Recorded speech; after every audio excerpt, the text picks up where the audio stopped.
Welcome to Italics, television for the Italian-American experience. I'm your host, Anthony Tamburri. This month, we are celebrating New York City Restaurant Week.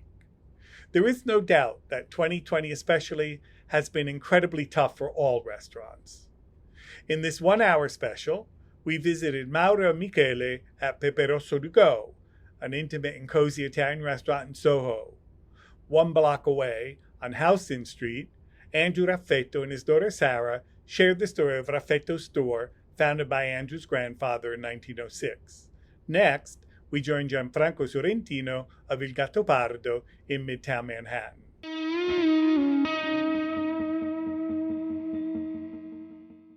Friends from childhood in Italy, Mauro and Michele re-met here in New York City in the 1980s. Since then, they've been working together and are the founders, owners, and chefs of Peperoso To Go.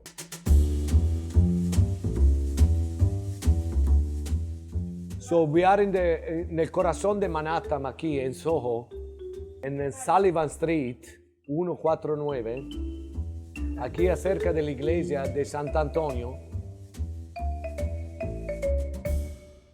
Originally, we are from Milano. I mean, not really Milano. We are from the suburb of Milano, outside Milano. From Rozzano, the same town. We grew up together. We know each other from a long time. Since we were kids, basically. And we have a normal, beautiful youth. There was no internet, so it was beautiful. We were outside all day long. And we meet here after 20 years. My father was a worker, my mom was cleaning houses, and we grew up a very modest family, not in, my sister was older than me 7 years, so she was in school, I was the youngest one, and I was home by myself after school, and my mother used to leave me leftover and tell me what to do, and I start by the age of 9 and 10, I was cooking for myself. That's what I really like it and enjoy, and then I find, hey, maybe this is something that I can, exploit it more, because I like to cook. Plus, I like to travel. The two things together, being a cook, like traveling, I think maybe this is the job that I can do for the rest of my life.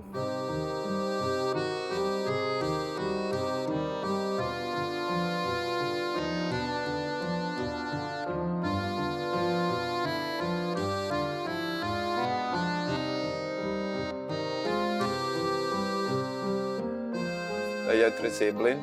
My parents both were working. It was the same story. Finished to the school, going home, you're alone. I have a sister too, helping me to cook. And that's it. It was freedom, It was nice at the time. And every dinner, my family expect every night 8:30 to be sit at the table. Same here, same here. My family, 8 o'clock. It was the most important things on the family to do that, from my parents. It's a big family. He had a lot of family in the south of Italy, so South it was Italy, always... so I was spending like 6 months in Calabria every year, more or less, for vacation. Already when I was 9 or 10 years old, they was sent me to go in Calabria, spend the 6 months with my grandpa, grandma, all friends I have over there. My father is from Calabria, yes. And before to go there, it was like 24-hour train. It was a trip. From Milano to Calabria, yeah. Yeah, he was very lucky. He was very lucky. My family was big as his family.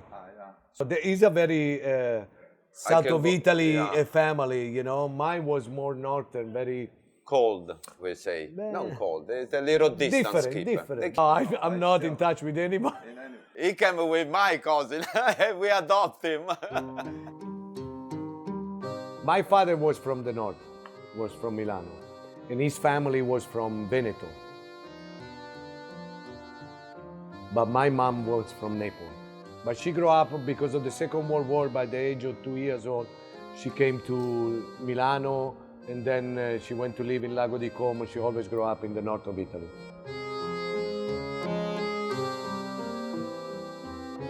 I came in New York, and I started traveling all around the United States, Central America for 1 year with a backpack by myself. And I came on back over here. I really kind of like it. And I said, let me see, maybe I can find a job. I got to work anyhow. I got to work in Milan. I got to work in New York, So I found a job right away. The second chef. There was a chef, and there was me. I was pretty young, 23. I worked 1 year, and then another guy opened a restaurant, and he gave me the opportunity to be a chef by the age of 24.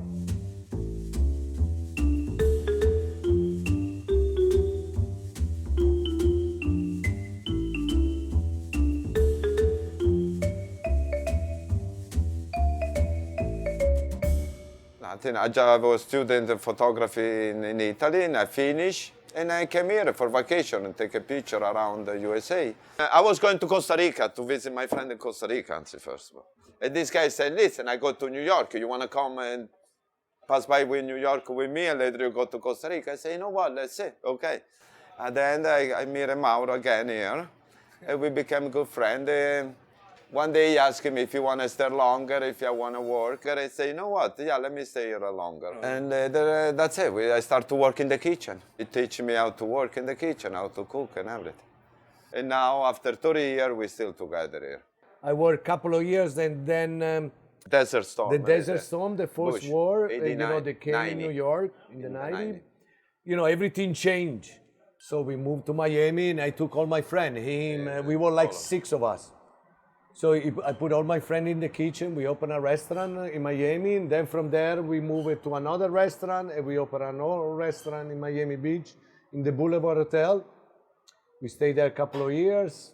We didn't like it anymore because basically it was only 15 blocks in the ocean, always sunny. We missed the weather, we missed the cold. We missed museum. Then it was nothing in Miami. Put a pair of pants, I got an job offer in New York City, and I said, okay, we all moved back to New York after 7 years. And from there, we work all together for another 1 year, 2 years, and then... They fire you, they fire me, they fire everybody. They fire, like everything else in this business, after a while, the owner get tired of you, or you get tired of the owner. It's just life. Kitchen is really stressful. And I start walking through New York the morning, the 1st of January, and I'm walking, I come by over here, Peperoso, there was for rent. So I called the phone number, I met the landlord, which was the sweetest guy I ever met. We were living 5 of us, me, my wife, him, in 1 bedroom. And then I told them, listen, there is this place, let's try to do it ourselves. And we had $30,000, 10, and another guy 10,000. And we built it ourselves, we did electric, plumbing, everything we built it ourselves. It's 25 years, it changed a lot. In that little space, 150 square feet. We changed at least 5 or 6 times the way it looks. We used to have inside 5 tables maximum. 6 small and later 3 outdoors there were. Yeah, but this is recently we put this. We put this on recently. But we have only 5 tables. 5 tables there was. Oh, now we are... Now it's a restaurant. Look at this. Now we have like 25. I never see a full. Here? Yeah, see. No, night time, yes. I never work at night. 8 o'clock I fall asleep.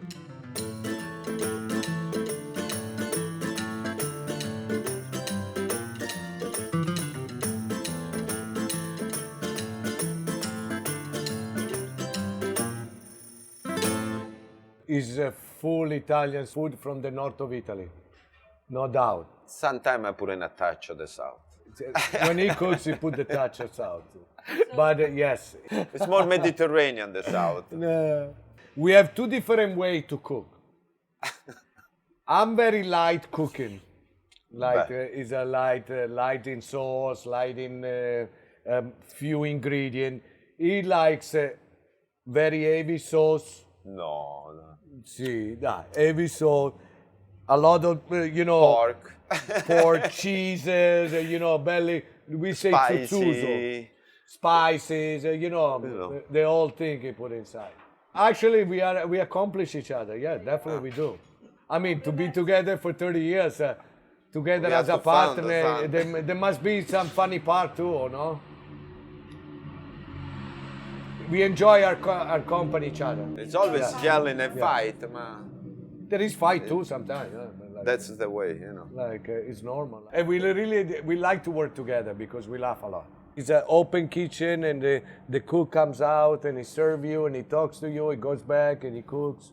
He makes whatever you decide. There is no other place like that. This is very homey. This is all, You know. it's casual. Uh, And the homemade pasta we make here. and then we make our own pasta. We make fettuccine, tagliatelle, gnocchi, pappardelle, strozzapreti, facciamo di Ravioli. tutto. Everything Yes, we make here. fresh. We make lasagna, we make focaccia, we make pizza, everything in this little place, yes. We bake every morning 3 focaccia, and then in the afternoon we do another batch for nighttime.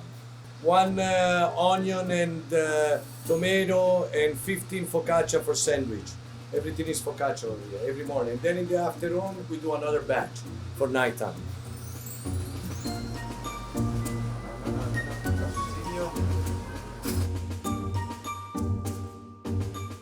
It was a good thing for us to be next to the church because it brought to know a lot of people. The neighborhood 20 years ago was much different. It was beautiful. There was Italians here. it was beautiful. There was a lot of elderly people over here. Over here was all different.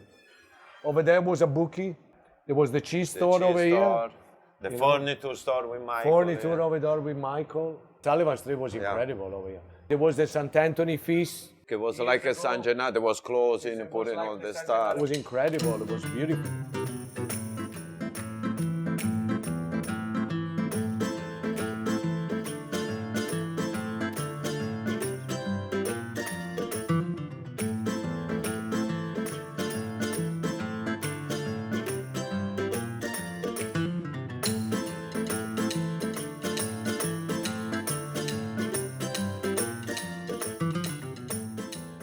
Like the city won't ask more money for the street, so the church it cannot pay enough.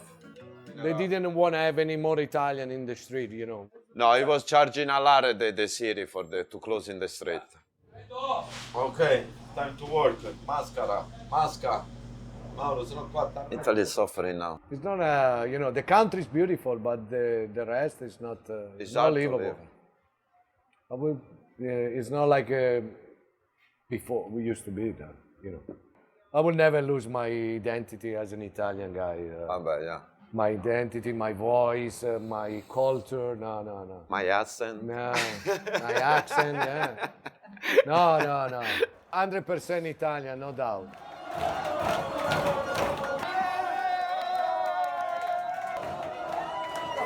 We've been lucky because we could dedicate a lot of our time to our kids, for sure. More than when we spend our parents with us. Yeah, definitely. Yeah. For sure. It was a different situation. Different situation. I don't blame them. The COVID. I just took and left. I took my dog and I said, call me when it's changing. I tried to keep open, man. Was nothing. The city was dead. Then too, I said, that's it. Go home and close for a little. You see, nobody's around. Or you want to get sick? From one day to another, we've been shut down. You don't even know what it was. From one day to another. We had another restaurant in Mott Street? Mott Street. We closed that one. We tried to reopen that one first because it's bigger. We can have more space too. We have Pepe Verde was in Azzo Street. We have Pepe Viola in Brooklyn. We have Osteria in A Street. We have Peperoso in Avenue A in too. Avenue A. We have another Peperoso. We had another in 52nd Street. We had another Peperoso. We had one in Canal. In 2007, we lost 3 restaurants when the crisis came. We ended up with 4. And then from there, we had some issue with a couple of our partners. So we ended up with 3. And recently we had 3 and now we have 2. This one and another one in Chelsea. Pepe Giallo.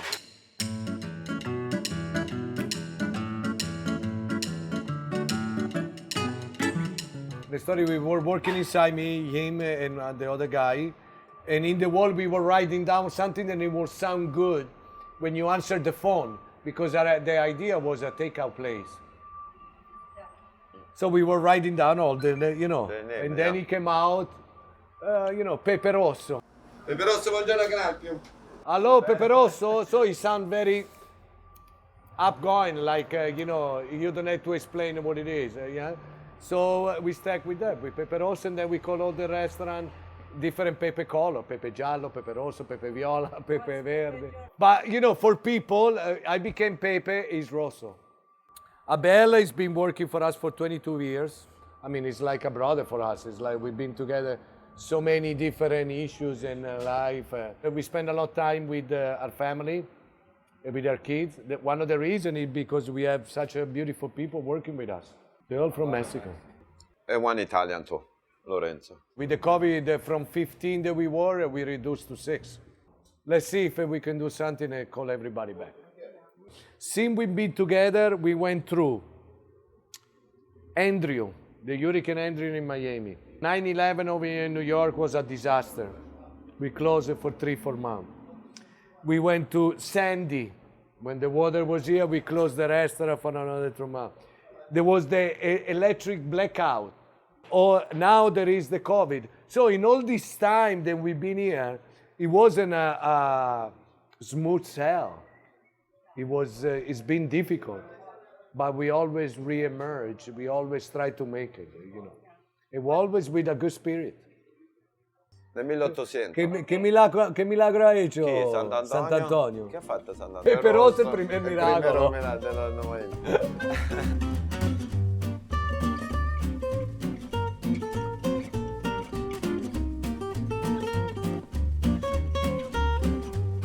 Many up and down in all this, In all these 25 years. Grazie. Thank you.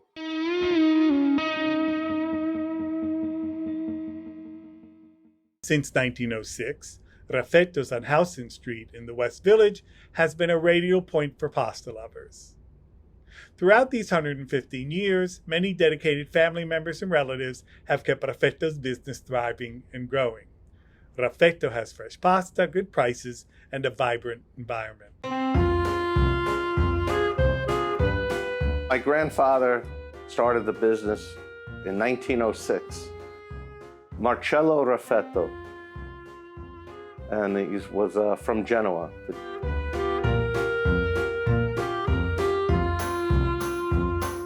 The first store was at 176 Sullivan Street, which is just around the corner from here.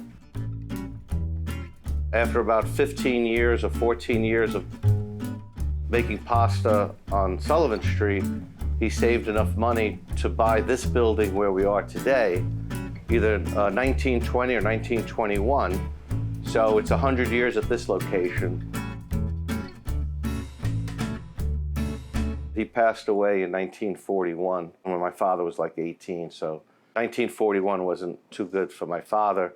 He was in Italy because my grandfather made enough money, I suppose, that in 1924 or so, he just retired and went back to Italy and left the business to his brother. And they maintained it for like 40 years until my father came back and actually went into business with his cousin, the next generation of people. And there was always someone there to continue. And now we hope to continue another 100 years.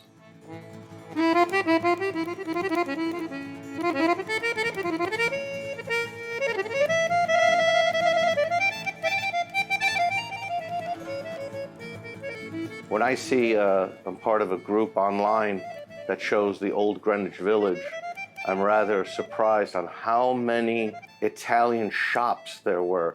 In fact, right next door was a place selling olive oil. You know, you see all in the window, tomatoes and things like that, all in Italian. So in one sense, the competition must have been fierce. Yet, if the neighborhood was probably 98% Italian, maybe there were enough customers or people to support so many stores and shops.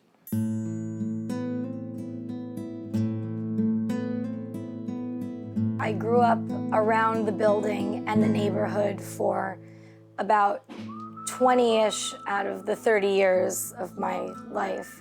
And during the earlier parts as a child, I always loved being around here. I loved the city, but I didn't really know with certainty until I was a teenager living in New Jersey how much I definitely wanted to move back here and participate in the family business.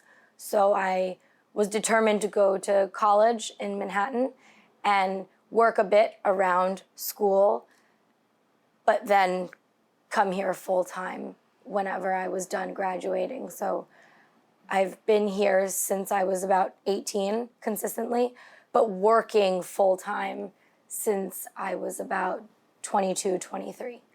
I studied sociology at Fordham University and took a few business classes, but wasn't really committed to getting a business degree. It was a bit much when, in this particular line of work, the majority of your learnings happen day to day, just being here. I was helping out, maybe I was 12 years old at Christmas. And then maybe around 16 or so, sadly, that cousin that was my father's partner passed away, had a stroke, and and there were no family members of his to step in. So then it was my father, my mother, and my brother and I. And actually, as business was picking up, I would actually not go to school some days to work. I had to call the school and, won't be in today. And then by college, it was even more so. And my father always wanted my brother and I to get a diploma, because with all the hardship he experienced back in Italy with the war, his father died in 41, and then he got drafted, had to leave medical school, all the difficulty. There's no guarantees that pasta will always be good and make a living, so you should always have some degree or diploma to show, I studied, my major was sociology, and I had a business minor. So this one just copied me. Same school, same everything, no originality. Imitation is the greatest flattery, so yes. I feel she really wanted to walk in my footsteps, so. Yeah. And it's worked out so far. Yes. Yes.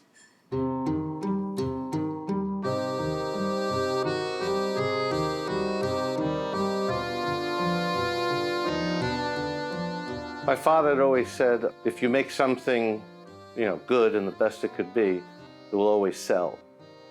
Don't cut corners, don't find a less expensive ricotta or parmigiano. Just make the good things, price it accordingly.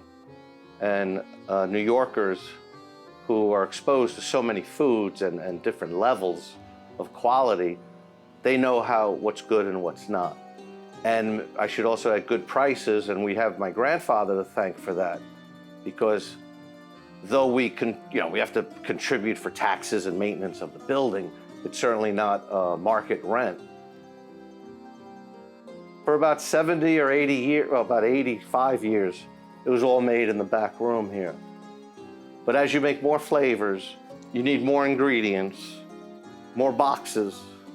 Same with the ravioli, you make more flavors, that we needed more space.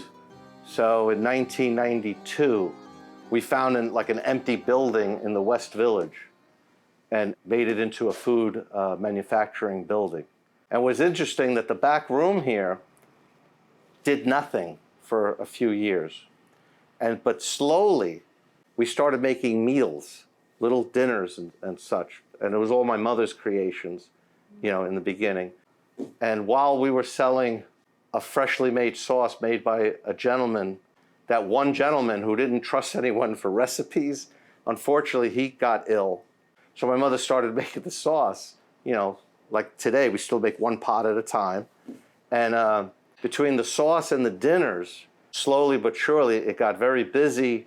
Slowly over time, we added more and more meals and more options because people want to cook less and less. At our factory in New Jersey, the machine that creates the sheet of pasta to put in the guillotine is still used. We have a more modern one with it, but we still use it for special flavors and such. And that machine was purchased in 1917. You put the mixture in here, and you have a stick, and you make a sheet. You crush it into a sheet. In Italian, you would say a sfogliatrice. And then you make it thinner and thinner, and it gets longer and longer, like a carpet. And you would cut it into pieces, and those pieces would come here so we could sell it and cut to order. So we leave it in a whole sheet form.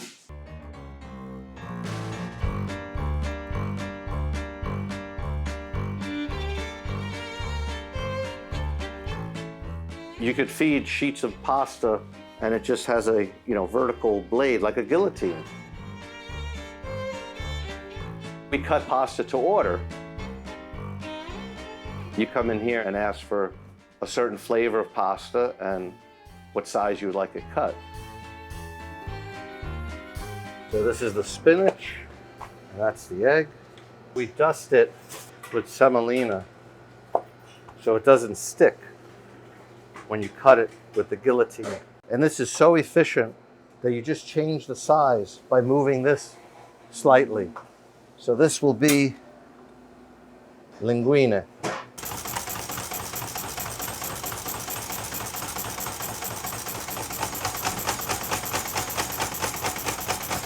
It's the pasta that was made that day. So it's kind of like an old-fashioned way of shopping.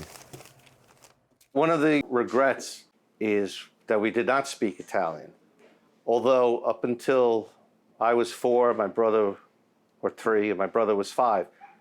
He went to school just down the block here at Our Lady of Pompeii, and some incident occurred where the teacher told my brother to go into a corner, and when you could speak better English, you could join the class.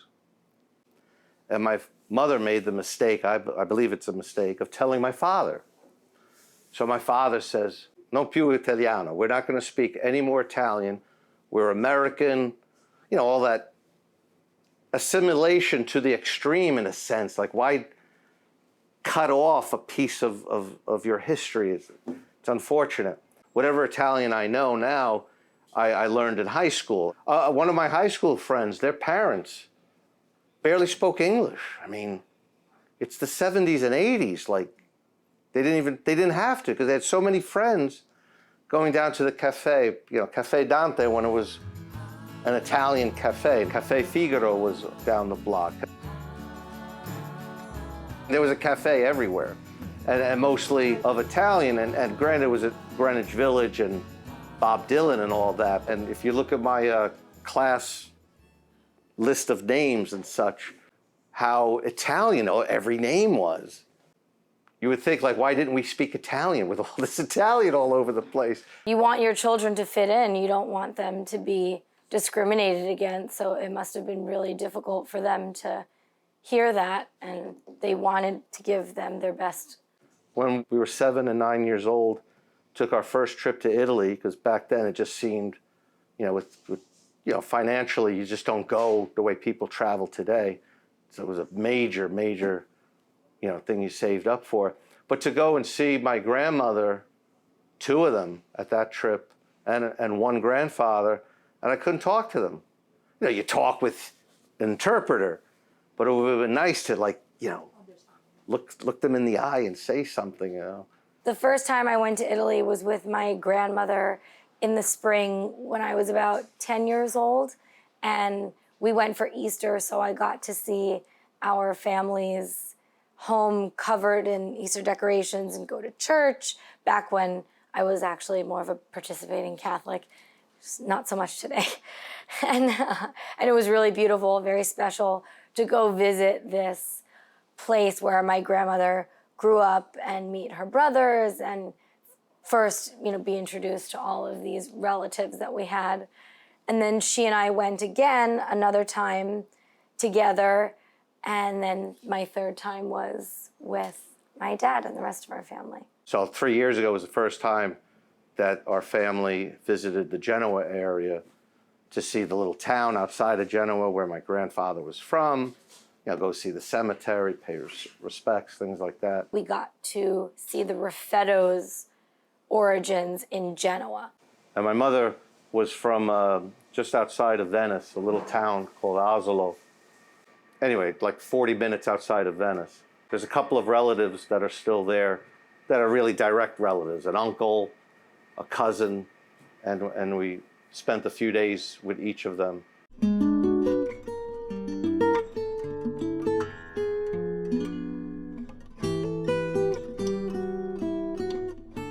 2019, I started a long-time dream of turning our retail space and this counter where we're standing into a pop-up private event space where there would be private dinners and publicly ticketed dinners.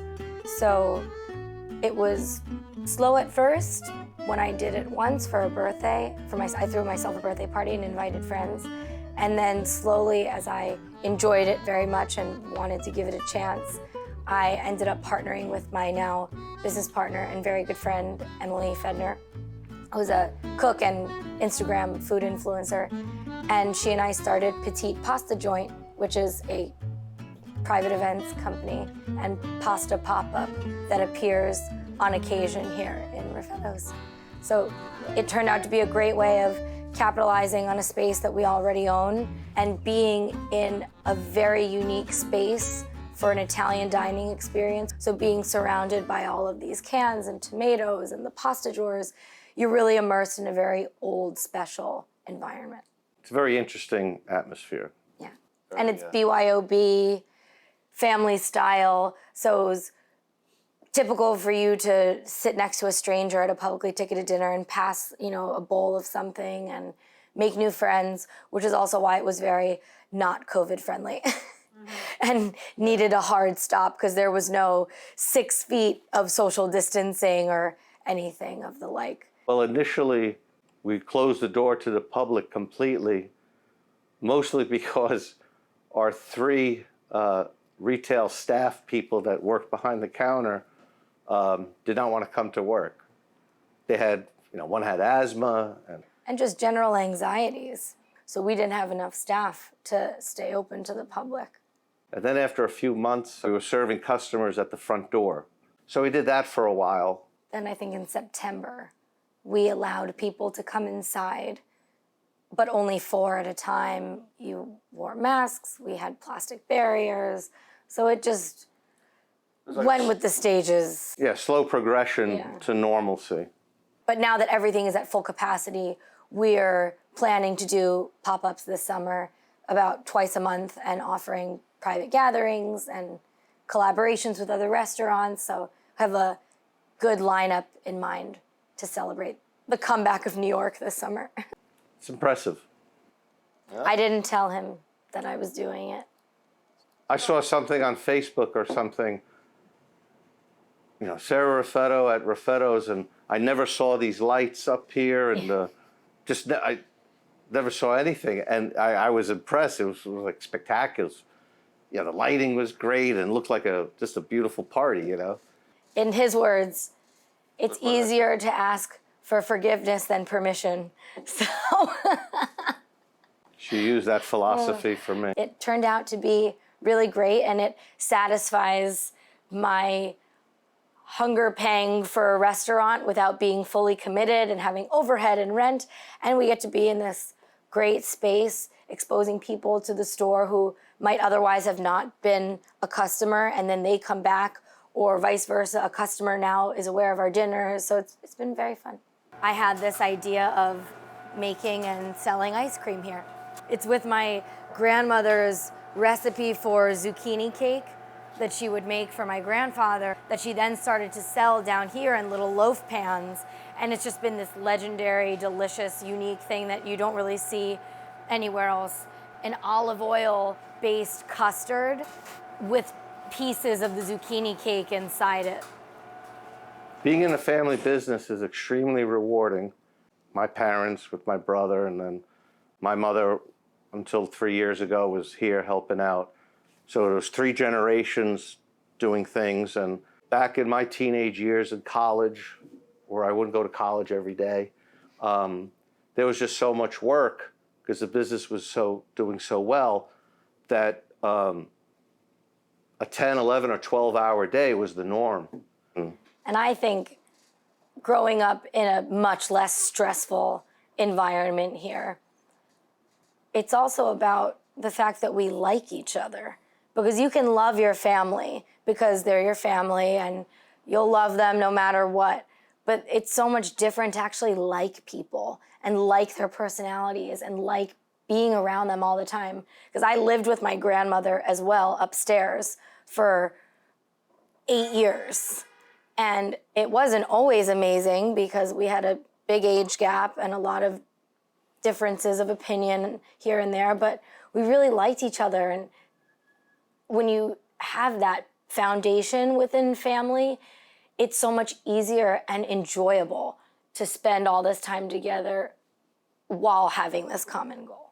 I'm exceptionally lucky to have had all of the opportunities that he did not have. Like, I lived in Australia for 5 months, whereas, he cut a class because he had to be here to make pasta.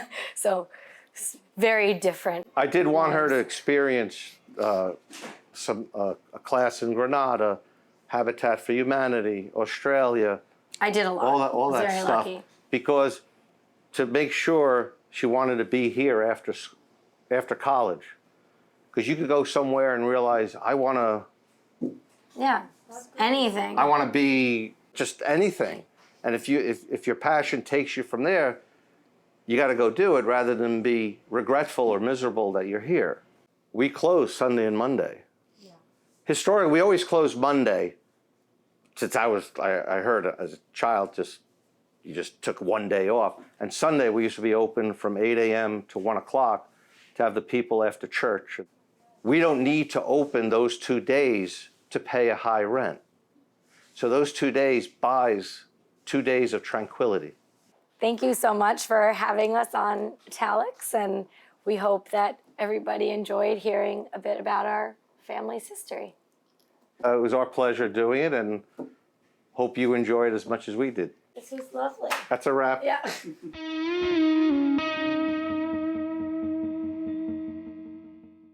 Il Gattopardo group is committed to producing top-quality Southern Italian gastronomy, from the use of authentic ingredients to keeping the tradition of Italian culture and hospitality vibrant and passionate. Let's join Gianfranco on West 54th Street. Gianfranco, welcome to Italics. Grazie. You came from Italy a few decades ago. Yes. How did it all start? I started this business when I was 14 years old. I went to work in Capri in the summer in the hotels to pay my study. So I used to work like June, July, August, September, and then go back to home in Naples, across the street. But I started to love this job, and then when I was 17, I went to London, where I loved it, and I worked in hotels there, in the restaurant. Then I came back to Italy, 18, I went back to London, I worked in another restaurant, and then I understood that beside Naples, my city, there was another world to discover. So after London, I went to work to Barcelona, I went to work to Paris, I went to work to Amsterdam, I worked in Berlin, I worked in Greece. And then in 1984, I decided to come to the United States. I was in New York before on vacation, and I loved it. I felt New York was my city. I used to walk from the Met to the Wall Street and looking always those buildings all around, and I loved it. So after a year in Florida and in Orlando, I moved to New York. My first job was in Coney Island, a restaurant called Gargiulo, which is very, very famous in the older Italian community. And then after that, I jumped to a restaurant in Manhattan. Then I worked for Bice on 54th Street 2 years after. And then since 1986, up to today, I've been working always on 54th Street. So I like to say that in 35 years, I did half block in my career.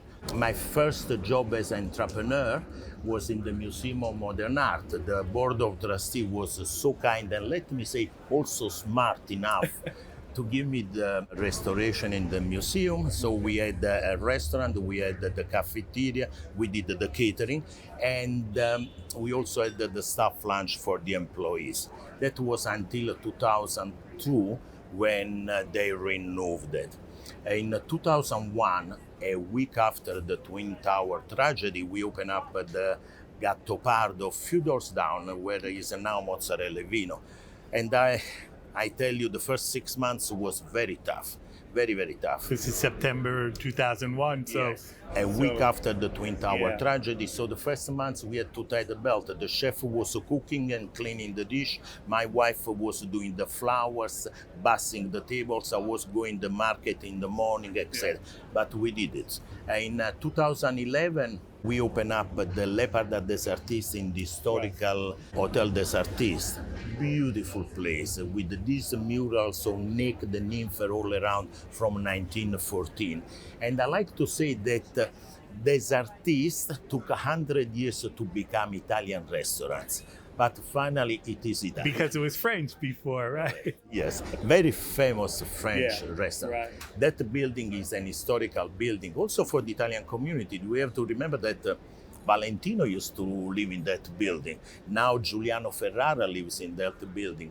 And so many artists, they still live in that building. In 2013, we moved the Il Gattopardo to this new location in the Rockefeller residence.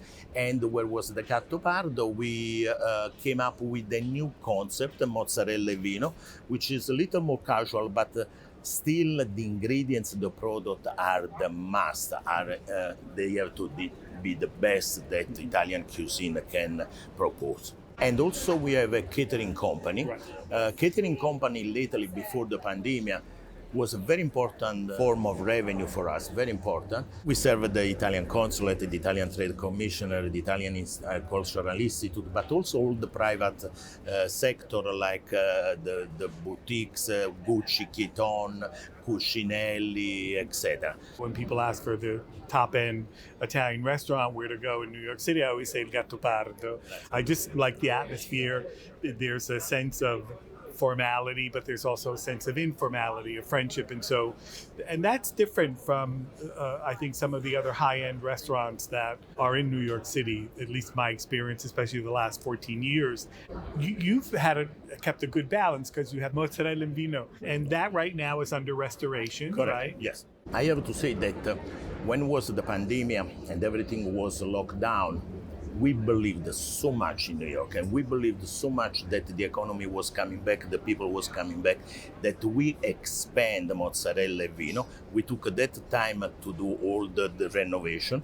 From 70 seats, we're going to have 136. From 30 people working before, we're going to have 57 people working. We do believe in New York, and we see it. The last 2-3 weeks, New York changed so much because of this administration push for the vaccination. The people feel more comfortable, is vaccinated, they want to go out.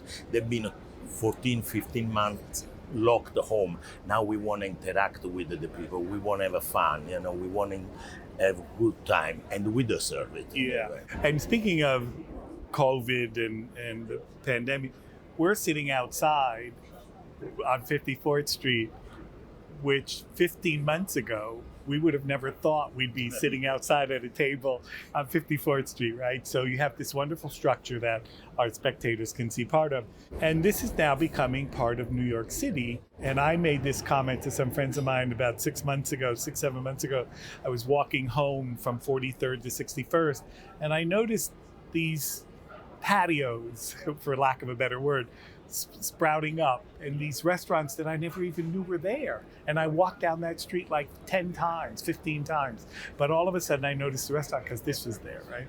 And so we're getting a little bit European, a little bit all'aperto. Very much so. As a matter of fact, when we thought about the patio, we thought about the European piazza. Can be in Paris, can be in Madrid, can be in Roma, can be in Napoli. We want to create that kind of atmosphere. And let me say that especially at the Leopard des Artistes, which is a little covered, let's say, as a restaurant, the fact that we had such a visibility on the street helped us so much. We've been there since 2011, so it's 10 years. We still have people that they pass by and they say, wow, I didn't know you were here. So also number-wise, I have to say the Leopard right now is doing even better than 2019. It's a residential area, beautiful street. We are in one of the most beautiful surrounding of the New York. We have the Central Park, the Lincoln Center, Columbus Circle. So we are very, very happy. You're always there. That's not easy, I suspect. I mean, I never felt that I was doing more than what I supposed to do. I have a family, I have 2 young kids. One is going to college this year, the other one is 12 years old. I love my job, and that's the most important thing. I want to add something. For when we hire somebody, I'm still doing the last interview, because I want to see the passion that they have, because this is long hours. You work Christmas, you work New Year's Eve, you work Thanksgiving. So if you don't love this job, you cannot make it. You have to love it, and the customer, the guest, they're going to feel it. They're going to feel it because every day is a theater. You have to express yourself. You have to give the best you can. You don't have a second chuck, You have to do it. I don't want to play down your other chefs, but Vito, for example, I've seen him at a couple of the places as well. Yes, now, correct. he's basically here at Il Gattopardo, correct? Yes, Vito is our chef partner, so he oversees all the restaurant. Our main, let's say, revenue business is in this restaurant because also, as you know, downstairs we have a big room that we can accommodate about 120, 140 guests. So we use a lot for catering. Also for the off-premises catering, mainly we use the second kitchen we have here. So here, this restaurant is quite important in the economy of the group, yes. So let's get back to the pandemic. When March 20th, 2020, this whole city closed down. It was locked up. And I remember walking through New York, Manhattan in April. There was nobody around. How did you guys fare? March 16, by order of the governor, we had to close down. And we thought it was 2-3 weeks. I said, guys, we're going to see in 2-3 weeks, everybody enjoyed the vacation. It was several months because we reopened August 17, 2020. And it was not a reopening, it was opening a new restaurant. Most of the staff was not available. You have to think that some they went back to their country, original country, South America, Italy, Eastern Europe. Some of them, they live so far away that they didn't want to get involved with mass transit. They didn't want to take a train or subway, etc.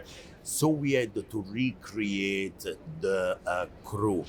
Not only that, but also we had to rethink about the menu, about what we could get on the market. We had to buy wind vest for the staff, gloves, hat.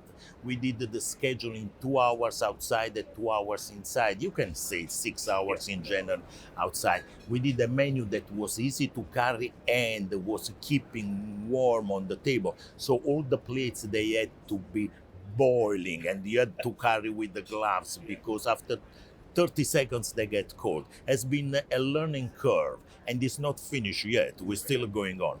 But it's been a form of revenue, sustain ourselves. We lost money, but not so much we were involved in the city. In September, I am a president of Gruppo Italiano. I told all our members, I said, we have to take our share of responsibility.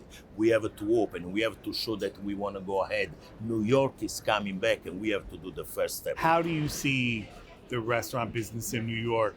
How do you see it? How devastated was it in your opinion? And how is it coming back? As you know, of the 620,000 restaurants in the United States, almost a third, about 180,000 restaurants, they closed for good. Only in New York, we lost 200,000 jobs in this business. We're getting back. It's going to be the same than before. It's going to take a little time because we need the 57 million tourists to come from abroad that we don't have right now. When I started this business, the rent used to be 6%. Now you have to calculate 10 or 12%. Payroll used to be 28% and now it's 40%. Food cost used to be 33% and now it's 27%. So there is something strange going on. So we have to realign. And this is difficult to explain to the guest that yes, a plate of pasta is $35, my food cost is 27%, but then I have 40% the labor cost, 12% rent, insurance, maintenance, etc., etc. 12 years ago, 15 years ago, a good restaurant was the one that was doing a 15% of profit. Nowadays, if you do 7% of profit, you are a good restaurateur. Wow, 7%. So, to invest sometimes so much money to get a 7% return, and you don't know because you have to think that 75% of the restaurant, they close in the first year of activity. just the challengings of opening up that you mentioned before, where staff didn't want to come back. You said it was like opening up a new restaurant. You had to go look for people to work. Exactly. And that's a problem. We're hearing that on the news today, that people aren't finding people to work. I know the restaurants that they are not opening up yet because they don't have the labor that they want. As a Gruppo Italiano, we're working with the Italian consulate and with the Italian Trade Commission, trying to bring people here in the United States, not only to fill it up those positions that we cannot find people, but also to promote the Italian cuisine, because I think that now we need these people to come here and teach our employees, teach at the school. We are very active with all the culinary institute because we want to teach the way of eat Italians. Sometimes I go to a restaurant, I have a pasta first, then I ask the waiter, what do you suggest now? A risotto. Wait a moment, in the Italian restaurant, you don't eat pasta and then a risotto. So I want to teach them the Italian culinary culture, that the cuisine, Italian cuisine is very simple. The cooking technique are very simple. The ingredients are not so many ingredients, few ingredients, very few. But the best one, you have to enhance the freshness, the taste of the product. When you eat a tomato, you want to taste that tomato in July, not in December, and it's bland. It doesn't taste of anything. Are you happy with the ingredients you find here in New York? Yes, I have to say that in New York, in the biggest city in the United States, you find everything. It's only a matter of money. When I don't see Italian olive oil on the table, it's because you don't want to get the Italian olive oil. But right now, you get everything you can. The freshest product, we get the Branzino straight from Orbetello, certain kind of wine. We've been doing this promotion with the Brunello. Certain kind of wine, this is the most important market in the world, especially for the high-end wines, because, American, they like wine. They like to spend money on wine. So for the Brunello, 25% of the market is the United States, So, wow. Yeah. You mentioned Gruppo Italiano. Gruppo Italiano is a consortium of sorts of not just restaurateurs, right? Other businesses as well, all Italian? Yes, we are 408 members among restaurants, importer, distributor, producers, and we also have a group, we say general public, that are people that loves Italy. They love the Italian lifestyle, and they go in Italy more than me 3-4 times a year, and then sometimes say, have you been at that restaurant or in the other street over there? Incredible. I mean, really people, the American people still loves to go to Italy. So with all these group of people, we try to promote the Italian culinary culture. And we promote the Italian excellence, the best of the Italian products. We do a lot with the schools. We have a course, before the pandemic, to the New York University, with the CIA, with the ICC, where, as I said, we bring all the products. My father used to say something that is difficult to translate, but probably you can do. Tanto spendi, tanto appendi. Which what I mean. Yeah. I mean, you have to allocate more money for good food, quality cost. And it's very important and we want the people to start to learn from the school that quality cost, you have to allocate more money for good food because it's something you put inside your body. Allocate less for the telephone, or for the suit, but allocate more money for good food. It doesn't mean you have to be to the 4-star restaurant. Absolutely not. The best spaghetti alla bottarga is Il Gattopardo. I'm talking about Italy as well. Il Gattopardo. Thank you. Thank you for joining us. Thank you.